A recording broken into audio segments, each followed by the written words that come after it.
India രാജ്യം സ്വതന്ത്രമായപ്പോ ബഹുമാനപ്പെട്ട Nehruji 1947 August മാസം 15-ാം തീയതി അർദ്ധരാത്രി ലോകമുറങ്ങുമ്പോൾ ഇന്ത്യ രാജ്യം ഉറങ്ങുന്നില്ല, ഇന്ത്യ രാജ്യം സ്വാതന്ത്ര്യത്തിന്റെ പുലരിയിൽ സന്തോഷത്താൽ ഇവിടെ ഒരുമിച്ച് കൂടിയിരിക്കുകയാണ് എന്ന് പറഞ്ഞ ആ രാത്രി ഇന്ത്യ രാജ്യത്തിന്റെ വിനസ്തറിയെ കുറിച്ചുള്ള ആലോചനകൾ നടക്കുമ്പോ ഇന്ത്യ രാജ്യത്തിന്റെ പ്രഥമ വിദ്യാഭ്യാസ മന്ത്രിയായി ഈ രാജ്യത്തിന്റെ മതതാൽപര്യങ്ങളും ഈ രാജ്യത്തിന്റെ മത ഇതര താൽപര്യങ്ങളും ഒരുപോലെ സംരക്ഷിക്കാൻ പര്യാപ്തമായ ഒരു കരങ്ങളിലാണ് ഇന്ത്യ രാജ്യത്തിന്റെ വിദ്യാഭ്യാസ സംസ്കൃതിയുടെ ഉത്തരവാദിത്വം ഞാൻ ഏൽപ്പിക്കുന്നത് എന്ന് പറഞ്ഞ ഇന്ത്യ രാജ്യത്തിന്റെ പ്രഥമ പ്രധാനമന്ത്രി ബഹുമാനപ്പെട്ട നെഹ്റുജി ആ ഉത്തരവാദിത്വം ഏൽപ്പിച്ചതാരാണെന്നറിയാമോ?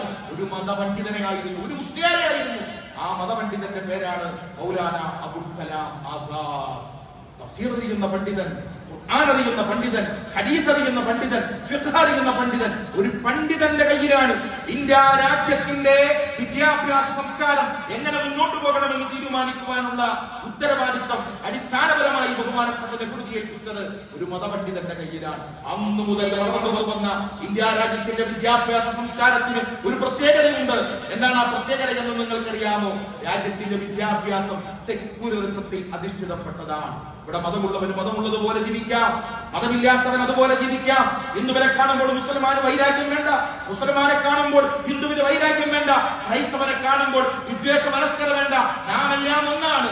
India is my country, India is our country. India എന്ന് പറയുന്നത് ഞങ്ങളുടെ രാജ്യമാണ്.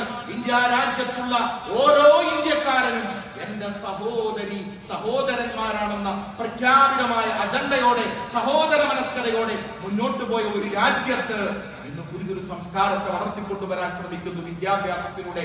ഇന്ത്യ എല്ലാവരുടെയും രാജ്യമല്ല, ഇന്ത്യ നിന്റെ രാജ്യമല്ല, അവന്റെ രാജ്യമല്ല, മറ്റവന്റെ രാജ്യമല്ല, മുസൽമാന്റെയല്ല, ക്രിസ്ത്യാനിയുടേതല്ല, കമ്മ്യൂണിസ്റ്റുകാരന്റേതല്ല, മതമില്ലാത്തവന്റേതല്ല.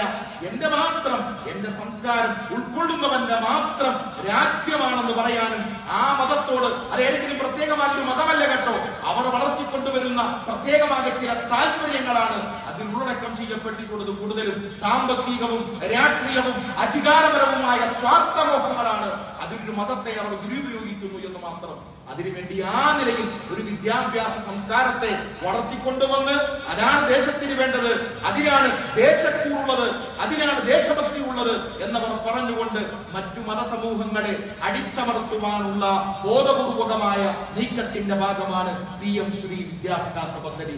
അന്ന് അബുൽ കലാം ആസാദ് തുടങ്ങിവെച്ച് 2014 വരെ നീണ്ടുനിന്ന നമ്മുടെ രാജ്യത്തിന്റെ വിദ്യാഭ്യാസ സംസ്കൃതി സെക്യുലറിസമായിരുന്നു. JNU Jawaharlal Nehru university